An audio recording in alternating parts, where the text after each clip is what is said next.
Oris Baratheon, o bom partiu o sangue e o trono. O sino de Porto Real nunca havia soado tão alto.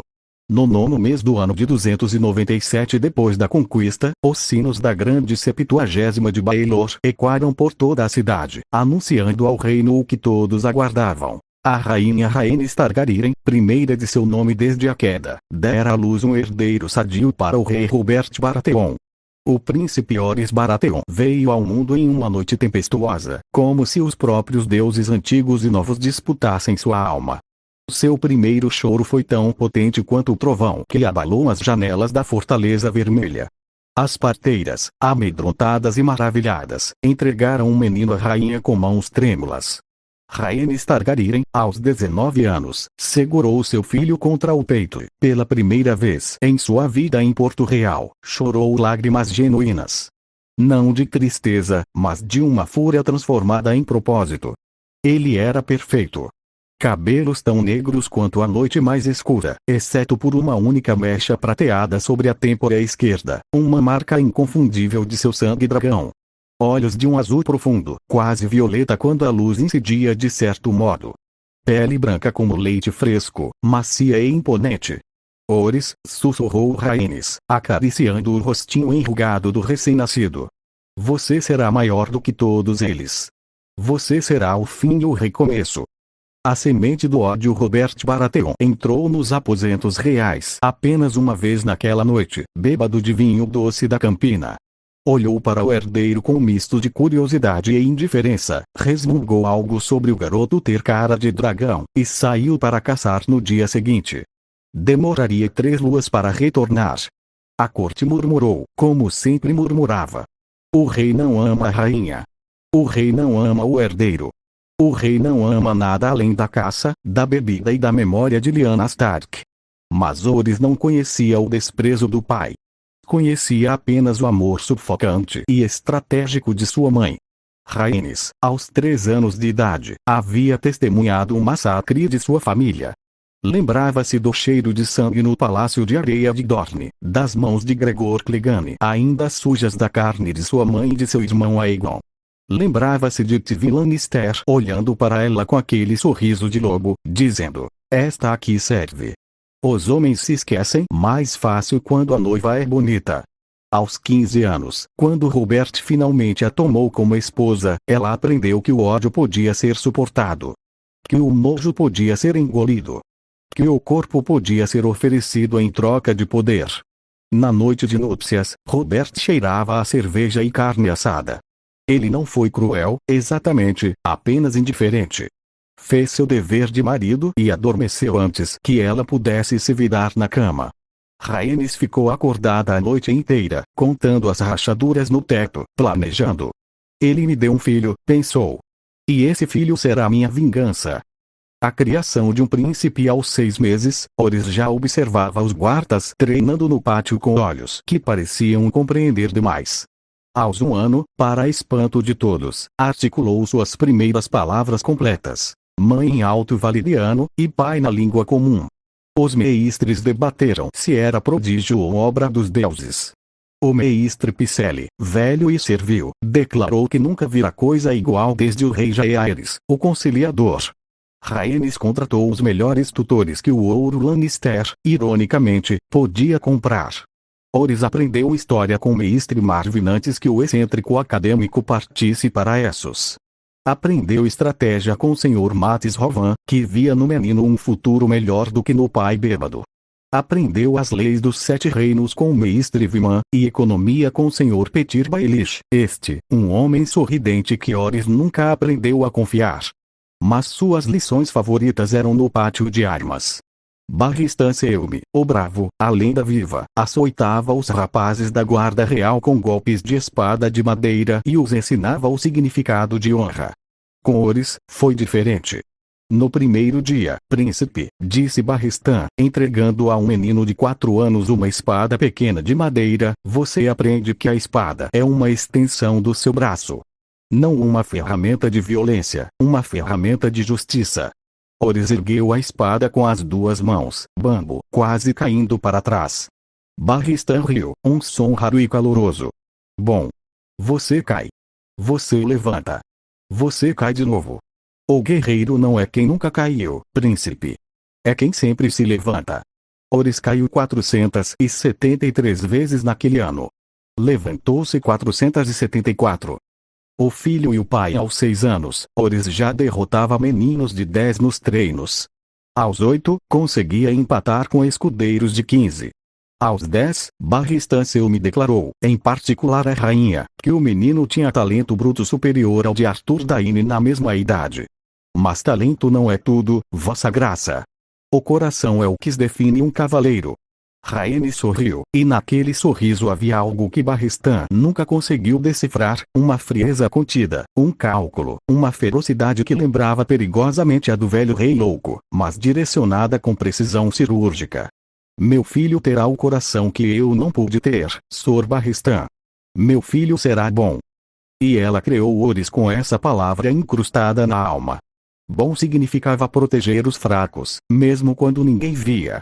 Bom significava ouvir os pequeninos, os copeiros, as criadas, todos aqueles que o rei Robert ignorava. Bom significava lembrar o nome de cada homem que limpava as estrebarias, cada mulher que lavava as roupas reais, cada criança que pedia esmola nos portões da Fortaleza Vermelha. Horus cresceu assim, visitando os órfãos do orfanato que a rainha fundou com parte do dote Lannister, carregando pessoalmente comida para os mendigos na época do inverno, curvando-se para agradecer às cozinheiras antes de provar qualquer refeição. Robert, quando via tais atos, bufava. Moleque afeminado. Um dragão não se curva a criados. Rhaenys não respondia. Apenas observava. Deixava Robert se afundar no vinho e na caça, acumulando bastardos em cada vila entre Porto Real e Ponta Tempestade. Deixava-o desperdiçar o tesouro real em torneios extravagantes.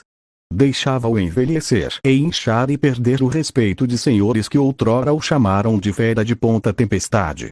Cada insulto do rei ao herdeiro, cada noite em que Robert não comparecia ao jantar real, cada aniversário esquecido, Rhaenys registrava em seu coração de gelo. O reino verá, ela pensava. O reino verá a diferença entre um rei que tomou o trono pela força, e um príncipe que merecerá o trono pela virtude. O primeiro teste quando Horus completou 12 anos, um evento ocorreu que marcaria sua reputação para sempre. Uma praga atingiu o bairro dos Peixeiros, às margens do rio Socorro. A peste cinzenta, sussurravam os mais medrosos, embora os mestres insistissem que era apenas uma virulenta febre de primavera. O rei Robert ordenou que os portões do bairro fossem fechados. Deixem que morram longe de nós, disse, sem tirar os olhos da taça de vinho. Horus, que havia acompanhado sua mãe em visitas disfarçadas ao povo, soube da decisão e ficou possesso de fúria. Aos 12 anos, com a voz ainda não grossa de homem, enfrentou o pequeno conselho. Isso é assassinato, declarou na frente de todos. E assassinato de inocentes. Meu pai pode fechar os portões, mas eu os abrirei.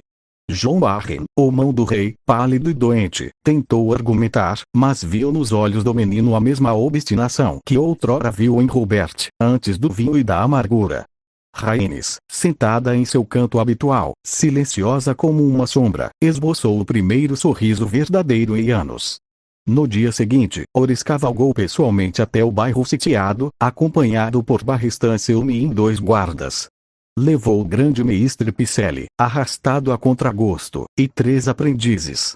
Levou 100 barris de água limpa e 50 galões de mel, tão bom quanto qualquer poção para aliviar a tosse sanguinolenta. Ele passou 14 dias no bairro infectado, ele mesmo carregando os mortos para a pira, ele mesmo lavando as feridas dos doentes, ele mesmo dando alimento às crianças cujos pais haviam sucumbido. Pegou a febre no 12º dia. Rhaenys entrou ela mesma no bairro, ignorando os gritos dos guardas, e sentou-se ao lado do leito improvisado do filho por 3 noites seguidas. Não dormiu, não comeu, não falou, apenas segurou a mão do menino enquanto ele ardia em delírio, murmurando palavras em alto valeriano que ninguém ali entendia.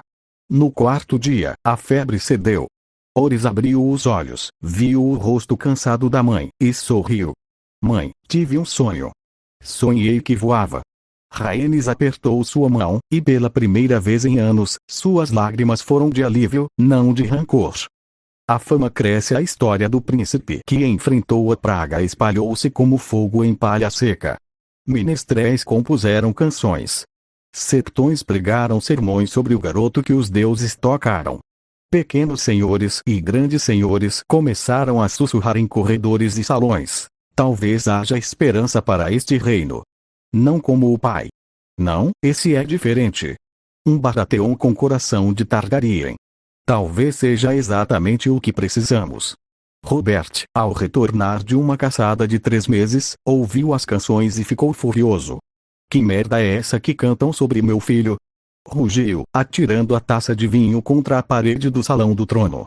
O vinho respingou sobre o rosto do rei, escorrendo por sua barba negra e desgrenhada. Ninguém respondeu. Robert olhou para Rhaenys, sentada em seu trono menor, com aquele ar de esfinge que sempre a acompanhava. Isso é coisa sua, mulher. Meu senhor, respondeu Rhaenys, com a voz calma e aveludada que sempre usava em público, seu filho apenas agiu como um príncipe deve agir. Se isso ofende vossa graça, talvez o problema não esteja no filho. A sala inteira prendeu a respiração. Robert caminhou até ela, pesado e ameaçador. Parou a um palmo de seu rosto. Ela não se moveu. Lembre-se de quem você é, mulher. Você é minha esposa porque eu permiti. Porque eu tive piedade. Rhaenys ergueu os olhos negros e frios para os do rei. Eu nunca me esqueço de quem sou, meu senhor. Houve um momento em que todos pensaram que o rei iria esganá-la ali mesmo. Mas Robert apenas grunhiu, virou-se e saiu do salão arrastando os pés. Em seu caminho, passou por Orys, que observava tudo do alto da escadaria. O menino de 12 anos não disse nada. Apenas olhou para o pai. E Robert, pela primeira vez, desviou o olhar. O ano da viragem 297 depois da conquista foi o ano do casamento, uma cerimônia fria que uniu um rei que já não se importava e uma rainha que nunca amara. 298 foi o ano do nascimento de Orys. E 313, quando Orys completou 15 anos, foi o ano em que tudo começou a mudar. O inverno chegara mais cedo, e mais rigoroso do que ninguém previra. O norte gelou até os ossos. O tridente congelou pela primeira vez em 40 anos. Porto Real viu neve pelas ruas, e os piores incêndios nos bairros pobres em uma década. O rei Robert, agora inchado e doentio aos 47 anos, mal podia cavalgar. Passava os dias trancado em seus aposentos, cercado de mulheres e garrafas. O governo do reino caiu sobre os ombros de Jon Arryn, velho e cansado, e, cada vez mais, sobre o jovem príncipe Orys. Foi Orys quem organizou a distribuição de grãos dos celeiros reais. Foi Orys quem negociou com os senhores da Campina para obter preços justos para o povo. Foi Orys quem, aos 15 anos, sentou-se na cadeira do mão do rei quando Jon Arryn adoeceu, e despachou como uma competência que deixou até Petyr Baelish, o mestre da moeda, impressionado. O menino tem o toque, disse Baelish a Varys, o eunuco, em um dos incontáveis sussurros nos corredores secretos. Fala suave, age firme. Nunca vi isso em um garoto tão jovem. Varys, o tecelão de teias, observou em silêncio. O problema, Sr. Baelish, não é o que o príncipe faz agora. É o que será feito contra ele quando o rei morrer. A semente da guerra, pois havia algo que Orys não sabia, algo que sua mãe guardava em seu coração com o cuidado de quem espera 15 anos por um momento. Rhaenys Targaryen nunca havia se esquecido. Não se esquecera do corpo de sua mãe, Elia de Dorne, estendido no chão do palácio de areia, os olhos abertos e vidrados. Não se esquecera do berço de Aegon, ensanguentado e vazio. Não se esquecera de Tywin Lannister, limpando as luvas com um lenço branco, dizendo com a voz mais casual do mundo: dê fim à menina. Não, a menina servirá. Guardem-na. Um dia, ela será rainha. Ela esperou 15 anos. Agora, com Orys forte e amado pelo povo, com Robert um cadáver em câmera lenta, com o reino à beira de uma sucessão que prometia sangue, Rhaenys começou a tecer sua própria teia. Chamou Orys a seus aposentos numa noite de tempestade, quando os trovões ecoavam como tambores de guerra. Sente-se, meu filho. Orys sentou-se, desconfiado. Ele amava sua mãe, mas também a temia.